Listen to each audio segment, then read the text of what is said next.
3절 말씀입니다. 야고보서 2장 8절로 13절입니다. 하나님의 말씀이 이러합니다.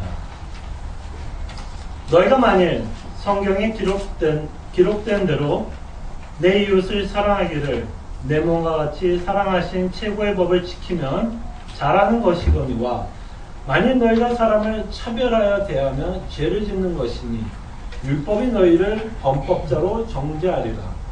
누구든지 온 율법을 지키다가 그 하나를 범하면 모두 범한 자가 되나니 간음하지 말라 하신 이가 또한 살인하지 말라 하셨은즉 내가 비록 간음하지 아니하여도 살인하면 율법을 범한 자가 되느니라. 너는 자기의 율법대로 심판을 받은 자처럼 말도 하고 행하기도 하라. 긍휼을 행하지 아니하는 자에게는 긍휼 없는 심판이 있으리라. 긍휼은 심판을 이기고 자랑하느니라. 오늘 본문을 통해서 야고보는 믿는 사람들이 지켜야 할 율법이 있다라고 말씀합니다. 믿는 사람이 지켜야 할 율법이 있다라고 말씀을 하면서 그 율법을 8절에 보면 이렇게 표현합니다. 최고의 법, 그죠? 최고의 법을 지키면, 이 최고라고 번역을 했지만, 최고의 법이라고 번역을 하고 있지만, 이 최고의 법을 다른 말로도 번역이 가능합니다. 어떤 말로 번역이 가능하냐면요, 왕적인 또는 왕 같은, 그래서 왕적인 법 아니면 왕 같은 법이라고 번역이 가능합니다. 여러분들이 NIV를 혹시 영어 성경에 NIV를 갖고 있으면 최고의 법을 law라고 번역했어요. 또 왕적인 왕 같은 법으로 번역하고 있는 것을 보게 됩니다. 그럼 왜 NIV는 최고의 법이라고 하기보다는 lower law, 왜 왕적인 법이라고 번역을 하고 있느냐면 우리 신분 때문입니다. 우리 신분, 여러분과 저희들의 신분 때문에 왕 같은 법, 왕적인 법이 있다라는 거예요. 자, 2장 5절을 한번 볼게요. 내 사랑하는 형제들아 들을지어다. 하나님이 세상에서 가난한 자를 택하사 믿음에 부요하게 하시고 또 자기를 사랑하는 자들에게 약속하신 나라를 상속으로 받게 하지 아니하셨느냐. 하나님으로부터 택하심을 받은 자들은 하나님의 나라를 상속받는다라고 말하고 있습니다. 즉 하나님의 나라에 속한 백성이라는 거죠. 쉽게 말하면 예수 그리스도를 믿는 모든 사람들은 바로 이 하나님의 나라에 속한 자들이다 라고 야고보는 말씀하고 있습니다. 그럼 한번 생각을 해보세요. 어떤 나라든 나라가 되기 위해서 꼭 있는 것이 있습니다. 나라라면 당연히 있는 것이 있는데 법이 있습니다. 그죠? 법이 있죠. 그리고 그 나라에 속한 시민은 당연히 그 법을 지키면서 살아갑니다. 여러분들이 미국 시민이라면 당연히 미국의 법을 지키면서 살아가는 건 너무나 당연한 겁니다. 바로 하나님의 나라에서 왕이 주시는 법, 로열 법, 왕 같은 법, 주권자가 주는 법이 있고 이 나라에 살고 있는 자들은 마땅히 지키면서 살아야 할 법이 있다는 얘기입니다. 무슨 얘기인지 아시겠죠? 하나님의 나라에 속한 자들은 왕이 주고 있는 법을 지켜야 된다는 거예요. 그럼 지금 우리나라 개혁성경에서는 최고의 법이라고 번역이 되어 있고 영어로는 로열 법, 왕 같은 법이라고 번역이 가능한데요. 이 두 가지를 좀 믹스업해서 우리가 좀 생각을 해본다면 야고보는 왕적인 법, 최고의 법이라고 말씀하면서 우리에게 하고 싶은 말은 이것입니다. 바로 하나님의 나라에 속한 시민은 이 나라에 왕이 주시는 법이 있는데 그 왕이 누구예요? 하나님이시죠. 하나님이 주고 있는 법이 있는데 왕이 주신 최고의 법을 지키면서 살아간다는 얘기입니다. 이 나라에 속한 자들은 하나님께서 주신 최고의 법을 지키면서 살아가야 된다는 것을 야고보는 말씀하고 있어요. 자, 그럼 야고보가 말씀하고 있는 최고의 법, 왕적인 법 뭘까요, 여러분?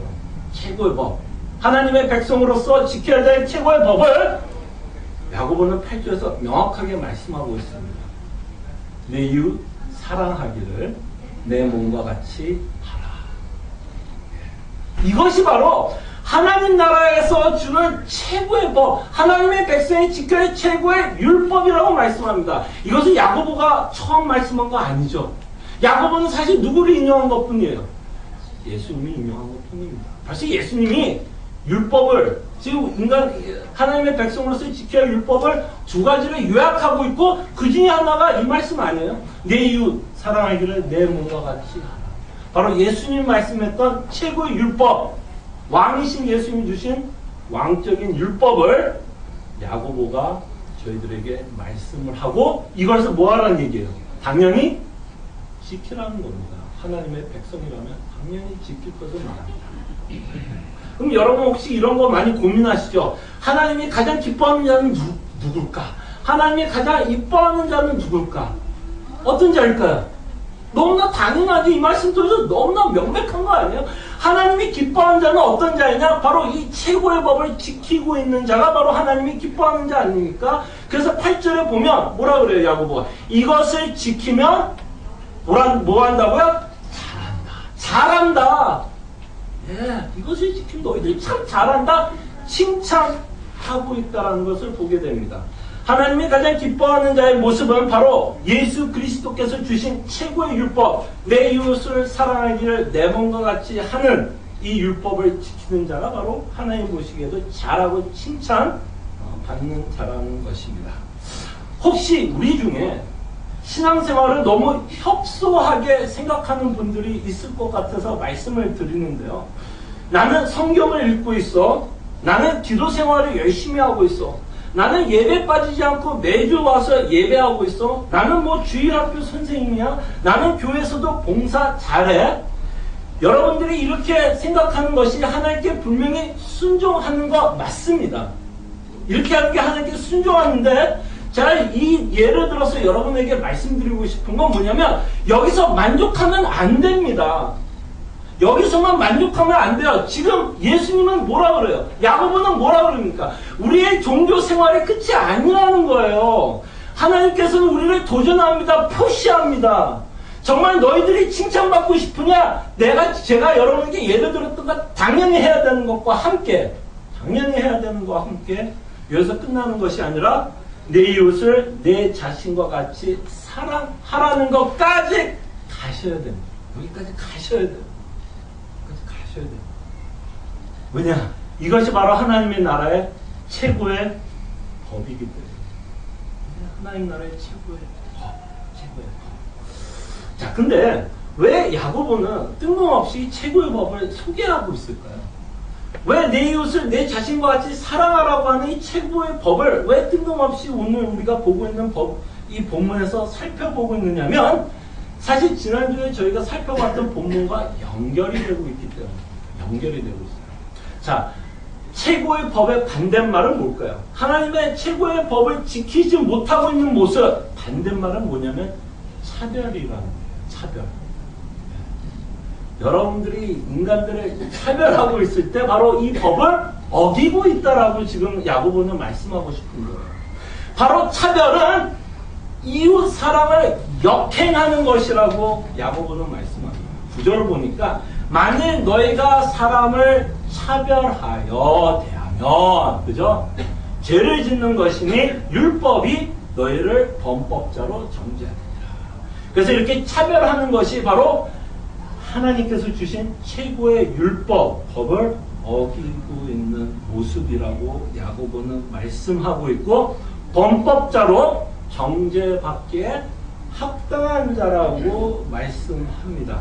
그러면서 차별에 대해서 더 구체적이고 이 차별이 얼마나 큰 죄인 것을 계속해서 설명을 하는데요. 10절과 11절에 보면 누구든지 온 율법을 지키다가 그 하나를 범하면 모두 범한 자가 되나니. 자, 하나님의 율법을 99% 잘 지켰다라고 여러분들이 생각을 해도 한 가지 법을 어기면 그 자는 뭐가 된다는 거야? 범법자가 된다. 너무나 당연한 말이죠. 너무나 당연한 말을 야고보가 하고 있습니다. 근데 안타깝게도 인간의 기준과 하나님의 기준이 다르다라는 것을 보게 됩니다. 인간은요, 이럴 때가 있어요. 서로가 서로에게 눈을 감아줄 때가 있습니다. 어떤 사람이 잘못을 하면 우리가 눈을 감아줄 때가 있어요. 뭐 이런 식으로 논리를 피는 거죠. 아, 인간이 어떻게 다 잘 지킬 수가 있어? 뭐 완벽한 자가 어디 있어? 온전한 자가 어디 있어? 에이, 그래도 여태까지 그 사람은 잘 살아왔는데 한 가지는 뭐 잘못할 수도 있겠지라고 서로 면죄부를 서로 줄 수 있다는 것입니다. 인간이 갖고 있는 기준에 의해서. 그러나 하나님은 면죄부가 없어요. 율법을 다 지켜도 한 가지만 어겨도 그 사람은 하나님 앞에서 범법한 자가 된다는 것입니다. 이 무서움을 한번 보시길 바랍니다. 그러면서 계속해서 말씀하시기를 간음하지 말라 하는 이가 또한 살인하지 말라 하셨은즉 내가 비록 간음하지 아니하여도 살인하면 율법을 범한 자가 되느니라. 너무나 또 당연한 말이죠. 한 가지 율법을 지키고 다른 율법을 어기게 되면 당연히 범법자가 된다는 얘기입니다. 이 말을 지금 야고보가 하는 말은 우리 인간들 안에 조금 더 쉽게 하나님의 율법을 지키는 율법이 있고 어떤 율법은 좀 지키기 싫은 율법이 있을 수 있는데 우리는 어떤 율법은 지키고 어떤 율법은 지키지 않는 것이 아니라 하나님이 주고 있는 모든 율법은 우리가 지키면서 살아야 할 것을 야고보는 말씀하고 있습니다. 어느 율법도 중요하지 않는 율법이 없다는 것입니다. 모든 율법이 중요하다라고 말씀을 하면서 이제부터 야고보가 하고 싶은 말은 이것입니다. 율법에 대해서 편식하지 말라는 것입니다. 내가 지키고 싶은 율법만 골라서 지키라는 말이 아니라 하나님이 주신 모든 율법은 우리가 지키면서 살아가야 한다는 것입니다. 차별이 그럴 수 있다는 거예요. 편식할 수 있다는 것입니다. 어떤 식으로 우리가 편식할 수 있고 골라 먹을 수 있냐면 차별이 어떻게 죄가 되냐면 우리가 사랑하고 싶은 사람만을 사랑하고 싶습니다. 너무나 당연한 이야기예요. 예, 너무나 당연하죠. 우리가 사랑하고 싶은 사람만을 사랑하고 싶습니다. 그래서 내 가치관에 맞는 사람을 사랑하고 싶고요. 내 상식과 같은 사람을 사랑하고 싶지 내 가치관과 다른 사람, 내 상식에 이하인 사람, 그런 사람들과는 저희들이 상종하고 싶지 않을 때가 많습니다. 그럴 때 편식하지 말라는 얘기입니다. 자, 그러면서 야고보가 말하고 있는 최고의 법에서 나오는 이웃은 누굴까요? 이웃. 내 이웃을 사랑하라고 그랬잖아요. 그럼 내 이웃이 누굴까요? 내 이웃. 저희들이 예수님이 가르쳐 주신 그 최고의 율법을 마가복음을 통해서 공부한 것처럼 저희 사마리아가 강도를 만드는 그 비유를 통해서 제가 결론부를 말씀을 드리면 누구예요? 내 이웃은 누구냐면요. 내 긍휼이 필요한 모든 사람이 내 이웃입니다. 내 긍휼이 필요한 모든 사람, 내 용서함이 필요한 모든 사람이 내 이웃이 됩니다. 그래서 우리는요, 내가 사랑할 사람을 고르지 않습니다. 편식하지도 않고 차별하지 않습니다. 나의 긍휼이 필요한 모든 사람이 내 이웃이 됩니다. 우리가 사랑할 사람을 선택하지 않습니다.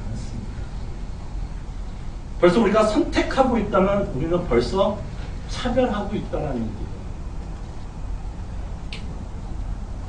자, 그럼 우리가 좀 구체적으로 좀 생각을 해볼게요. 내가 차별하지 말고 사랑할 사람이 누굴까? 너무 어렵게 생각하지 마세요. 이렇게 한번 생각해 보세요. 여러분들이 생각하기에 내가 저 사람까지 사랑해야 하나라고 의심이 드는 그 사람이 바로 여러분들의 이웃입니다. 어렵지 않죠? 내가 저 사람까지 사랑해야 하나 라고 의심이 드는 그 사람이 여러분들의 이웃이에요.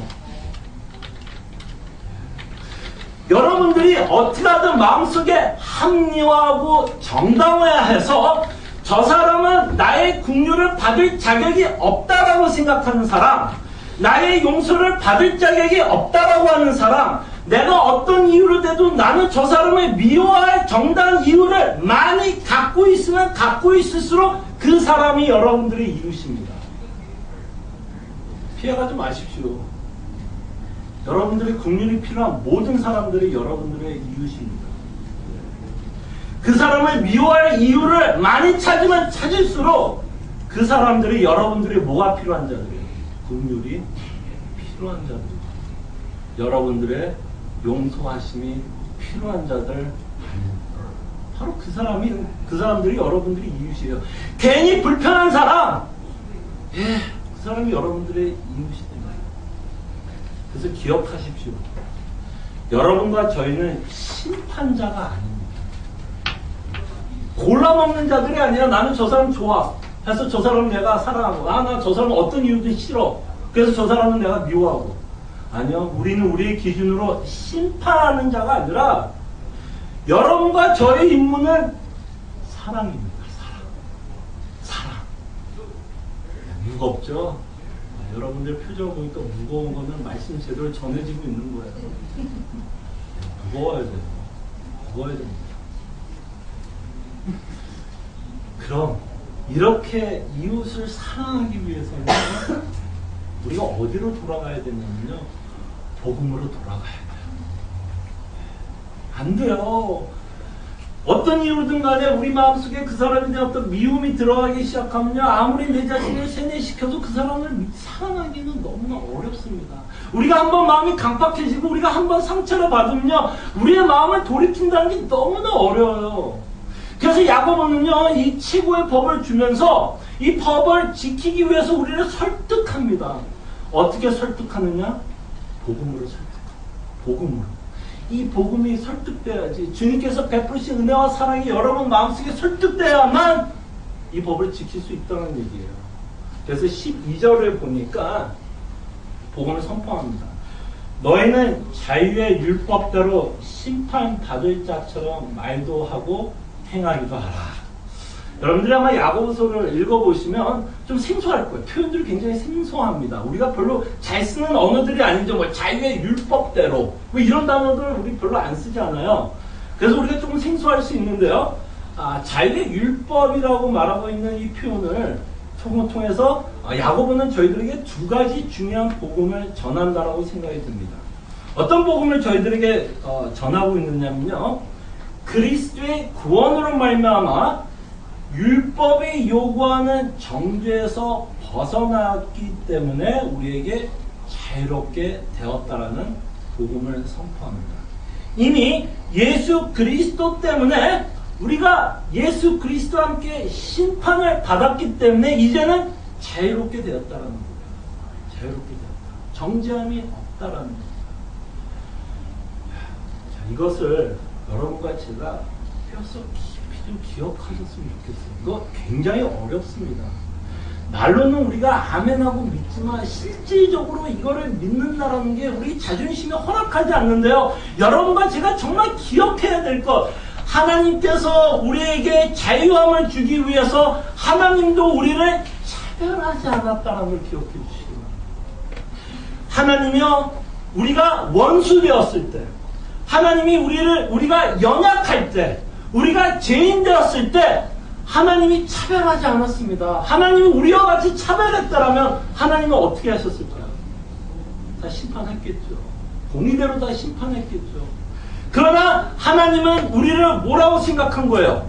이웃이라고 생각했습니다. 이웃. 뭐가 필요한 자? 나의 긍휼함이 필요한 자. 여러분, 이 최고의 법을 지키기 위해서는요, 여기서부터 시작이 돼야 돼요. 내가 어떤 자였는지를 기억을 못하면요, 이 최고의 법은 절대로 지킬 수 없습니다. 모양은 낼 수 있을지 몰라도 여러분들의 마음은 쫓아가지 않을 거예요. 여러분들이 어떠한 자인지를 좀 기억해 주세요. 잘나지 않았습니다. 여러분들이 차별하는 그 사람과 여러분이 다를 게 없어요. 하나님이 보시기에는요. 근데 우리 마음속에는요, 이상하게도 그 사람과 내가 차별을 시킵니다. 알게 모르게 나는 그만큼 잘났다라고 생각을 하는 아주 제대한 뿌리를 갖고 있어요. 이 제대한 뿌리가 있는 한은 내 이웃을 내 자신과 같이 사랑하지 못합니다. 우리는 철저하게 우리가 누군지를 깨달아야 돼요. 죄인이더라. 하나님의 긍휼을 받을 수 있는 자가 아니었다라는 것을 기억할 때 우리가 그 긍휼을 받고 있습니다. 이 자유의 율법은 또다시 하나님의 백성들이 자유한 가운데서 지켜야 할 율법이 됩니다. 그래서 지금 다시 야고보가 최고의 법을 여러분들에게 보여줍니다. 이제는 우리가 자유의 법이 있어서 이제는 방종하는 자들이 아니죠. 무율법주의자가 아닙니다. 이제는 하나님의 나라에 그 나라에 살고 있던 우리에게는 새로운 법입니다. 새로운 법. 그 나라에 속한 자들은 이 법을 즐기면서 살아간다는 것입니다. 그러면서 계속해서 야고보는 우리에게 복음을 전하는데요. 13절에 보면 왜 차별하지 말아야 될 것을 더 강하게 말하는데요. 긍휼을 행하지 아니하는 자에게는 긍휼 없는 심판이 있으리라. 긍휼을 행하지 아니하는 자에게는 긍휼이 없는 심판이 있으리라. 차별을 한다는 건 뭐냐면요, 긍휼을 베풀지 않는 모습입니다. 차별을 한다는 건 지금 야고보가 말하고 있는 차별은요, 긍휼을 베풀지 않고 있는 모습입니다. 그러면 긍휼이 없는 심판을 받을 것이라고 말씀합니다. 그럼 여러분들이 지금 12절에 말했던 율법, 자유의 율법대로 지금 야고보가 뭔가 복음을 우리한테 선포하고 있는데 뭔가 대조가 되고 있는 모습을 지금 말씀하고 있다라고 생각이 들 수 있는데요. 다시 한번 야고보는 긍휼을 베푸는 것이 얼마나 중요한지를 여러분 한번 생각해 보라는 것입니다. 이 구절을 통해서 이 말씀이 설득되었으면 합니다. 너희가 긍휼을 베풀지 않으면 나도 긍휼을 베풀지 않겠다라고 하나님이 말씀하는 거예요. 너희도 차별하느냐? 그럼 나도 차별하겠다. 그럼 어떻게 될까요? 어떻게 될까요? 여러분들이 차별하는 것처럼, 사람들이 차별하는 것처럼 만약에 하나님께서 우리를 차별한다면 여러분과 저 중에 하나님께 구원을 받을 자, 하나님께 긍휼을 받을 자가 없다라는 얘기예요. 없어요. 여러분들의 기준을 갖고 하나님께서 우리를 판단하신다. 우리도 지금 하나님께서 이렇게 겁을 주는 거죠. 너가 하는 대로 나도 할까? 지금 이 얘기하는 거, 너가 하는 대로, 너가 그렇게 차별하는 것처럼 나도 한번 너를 차별해 볼까? 그럼 어떻게 될까? 생각해 보라는 얘기예요. 그럼 뭐가 남아요? 심판만이 남겠죠. 그러지 말라는 겁니다. 근데 하나님이 그렇게 하지 않았다라는 것을 우리가 알죠. 다시 한번 복음을 선포합니다. 13절 마지막 부분은 뭐래요? 긍휼은 심판을 이기고 자랑하느니라. 바로 복음을 통해서 하나님이 여러분들을 차별하지 않고 긍휼을 베푸셨다는 거예요. 하나님이 여러분들에게 베푼 긍휼을 다시 한번 생각해 보라는 것입니다. 여러분들을 하나님은요, 있는 모습 그대로 받아주셨습니다. 그렇죠. 정말 있는 모습 그대로 받아주셨어요. 아까 말씀한 것처럼 저희들이 죄인 되었을 때, 언약할 때, 원수였을 때 우리에게 긍휼을 베푸셨습니다. 이것을 통해서 다시 한번 야고보가 우리에게 무엇을 말씀하십니까? 정말 너희들이 나의 긍휼을 받아가면 너희 기준에 긍휼을 받지 못할 그 사람에게도 뭐 해달라는 거예요? 긍휼을 베풀라는 것입니다. 베풀라는 거예요. 그래서 예수님이 제자들에게 이런 말을 했죠. 너희가 서로 사랑하면 내 제자인 줄 알라 그랬어요. 서로 사랑하면 내 제자. 예. 여기서 한 가지 좀 야고보서를 좀 정리를 하면서 좀 설교를 마치려고 그러는데요. 야고보는 우리들에게 윤리적인 강령만을 말씀하는 것이 아닙니다. 믿는 자들은 이렇게 살아! 라고 말씀하는 게 아니에요. 내 이웃을 내 자신과 같이 사랑하기 위해서는요, 사실은 어떤 작업이 선행되어야 되냐면요, 우리가 어떤 은혜를 받고 어떤 긍휼을 받았는지가 먼저 선행이 돼야 돼요. 이게 선행이 되지 않는 한은 지금 야고보서가 말하는, 아니면 하나님이 말씀하는, 예수 그리스도께서 말씀하는 최고의 법을 지킬 수 없다라는 것입니다. 그때 내 이웃을 내 자신과 같이 사랑하라고 하는 이 말씀 안에는 사실 야고보는요, 우리가 받은 은혜를 생각해 보라는 거예요. 여러분과 저희가 받은 은혜를 생각해 보고, 너희들이 그런 은혜를 받았더라면 제발 은혜 받은 자처럼 너희들이 긍휼을 베풀고 싶지 않은 그 자들에게도 긍휼을 베풀 것을 요구합니다. 그래서 저희들이 야고보서를 공부하면서 이런 도전이 생겨야 돼요. 여러분과 제가 야고보서를 제대로 공부하고 있고 제대로 하나님의 말씀이 선포되고 있다면 이런 생각, 이런 느낌이 들어야 될 거라고 생각이 듭니다. 첫째로요, 갈등이 있어야 된다고 생각합니다. 여러분, 야고보서를 공부하면서 여러분과 저 안에 갈등이 있어야 돼요. 어떤 갈등이냐면 하나님의 말씀에 정하고 싶은 갈등이 있어야 돼요. 왜? 지금 이 최고의 법은요, 우리가 지키고 싶은 법이 아닙니다. 안 그래요, 여러분? 저만 그래요? 멀뚱멀뚱 쳐다보고 있는 모습이 마치 나는 너무나 잘 지키고, 아니요. 너무나 지키고 싶은 법이 아니에요, 이 법은요. 우리는 이해는 이해예요. 눈에는 눈. 나에게 잘못하면 나도 저 사람에게 잘못하고 싶은 게 우리의 죄성입니다. 그래서 지금 야고보가 이 최고의 법을 우리에게 던지면 우리 안에 뭐가 있으면 정하고 싶어요. 하고 싶지 않다라는 마음이 드는 게 당연한 겁니다. 합리화시키지 마세요. 그냥 그 느낌이 들면 그 느낌을 받으세요. 아, 내가 정하고 있구나. 바로 내가 지금 여러 가지 합리화, 정당하고 있는 이 모습이 내가 이 하나님의 말씀을 지키고 싶지 않는 나의 죄성이구나라는 걸 갈등을 하고 있다는 걸 먼저 인정하십시오. 인정하세요. 내가 곰곰이 생각해보니까 나는 차별하고 있다는 걸 인정하시라는 얘기입니다. 나를 힘들게 하는 자, 나를 괴롭게 하는 자들, 나를 상처 준 자들을 차별하고 차별해서 대하고 싶다라는 것을 먼저 인정해 주시기를 바라고요. 그럴 때 우리의 마음의 갈등이 있을 때, 아, 이게 바로 성경에서 말하고 있는 죄성이구나라고 좀 생각해 주세요. 아, 이게 죄성이구나. 이게 안 되는 나의 마음이 죄성이구나라고 인정해 주시고. 일단 갈등이 있어야 됩니다. 야고보서가 제대로 선포되고 있다는 우리 마음에 갈등이 있어야 됩니다. 그 다음에 이대로 끝나면 안 되죠. 이 갈등과 함께 둘째로, 그래서 여러분들이 은혜를 맛보시길 바랍니다. 아, 저런 나 같은 죄인, 이렇게 냉랭하고 이렇게 강팍하고 이렇게 긍휼을 베풀 줄 모르는 나에게 이런 큰 사랑을 베푸신 그 하나님의 은혜에 다시 한번 감격하십시오. 그 십자가가 뭔데?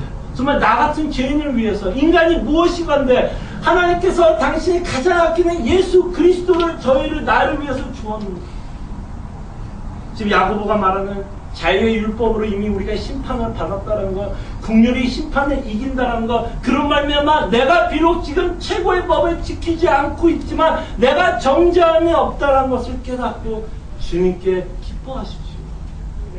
기뻐하십시오. 그런데 야고보서는 여기서 끝나지 않아요. 죄송하지만 은혜를 받는 것으로 끝나지 않습니다. 아, 맞아, 예수 그리스도의 십자가만 바라보고 주님의 은혜가 참 크구나 로 끝나지 않습니다. 야고보는요, 한 번 더 도전을 줍니다. 이 은혜를 받은 자들이 바로 하나님의 나라에 속한 하나님의 백성이기 때문에 그 나라의 법을 지킬 것을 요구합니다. 바로 그 은혜로 말미암아, 율법으로 말미암아 두려움으로 하는 게 아니라 억지로 하는 게 아니라 바로 은혜로 말미암아 기쁨으로 순종할 것을 요구합니다. 그래서 야고보서를 살펴보면 셋째로 다시 한번 우리로 하여금 헌신하게 합니다. 결단하게 하셔야 돼요. 내가 오늘까지 바로 이 순간 11시까지 누구를 차별했다면 it's okay. 정죄함 없습니다. 회개하시고 돌아오십시오. 그냥 거기서 끝나면 안 돼요. 이제는 뭐 해야 돼요? 헌신하시고 결단하셔야 돼요. 아, 내가 차별하지 않도록 애를 써야 됩니다. 지키겠다라는 헌신이 나와야 됩니다. 이 모든 것을 여러분들이 듣고 나면 마음의 부담이 굉장히 클 거라고 생각이 듭니다. 과연 내가 이것을 할 수 있을까? 그래서 야고보가 1장에서 여러분들에게 뭘 당부했어요? 지혜가 부족하거든 기도하라 그러잖아요. 알아요. 하나님이 여러분들의 상태와 저의 상태가 어떤지 알아요. 그래서 하나님께 기도하라는 겁니다. 주님, 정말 내 죄성에 정말 인정하게 해주시고 내가 합리화 정당하고 있는 그 모습 가운데 나의 죄성을 바라보게 하시고 내가 얼마나 은혜가 필요한 자인 것을 주님 정말 매일매일 깨닫게 하여 주시고 주님 여기서 끝나는 것이 아니라 내가 만약에 은혜 받은 자라면 주님 다시 한번 헌신하게 하여 주시고 정말 나의 긍휼이 필요한 자들에게 긍휼을 베풀 수 있는 마음을 허락해달라. 저희들이 기도해야 될 줄 압니다. 그럴 때 하나님이 뭐 한다고요? 분명히 뭐 한다 그래요? 응답할 거란 말이에요. 기도 응답 비법을 제가 가르쳐 드릴게요. 분명히 응답하신다고. 근데 우리는 이러고 싶으냐가 문제겠죠. 이렇게 기도하고 싶으냐, 우리의 소원이 있느냐, 다시 한번 우리에게 물어봐야 될 줄 압니다. 마지막으로 야고보서를 공부하면서요, 안 된다라고 말하지 마십시오. 안 된다라고 말하지 마십시오. 만약에 안 되는 것이라면 야고보가 왜 이 성경을 썼겠어요? 안 되는 거라면 최고의 법을 못 지킬 거면 왜 최고의 법을 지키라고 얘기했겠어요? 야고보가 이렇게 쓴 이유는 뭐예요? 우리가 할 수 있다는 겁니다. 은혜로 말미암아 우리가 할 수 있다라는 것을 기억해 주세요. 기억해 주시고 주님의 말씀에 순종할 수 있는 하나님의 백성들이 될 수 있도록 진심으로 소원합니다. 함께 기도하죠. 야고보가 저희들에게 눈이 부탁한 거 있지만 지혜가 부족하거든 기도하라고 했습니다. 정말 오늘 이 말씀을 통해서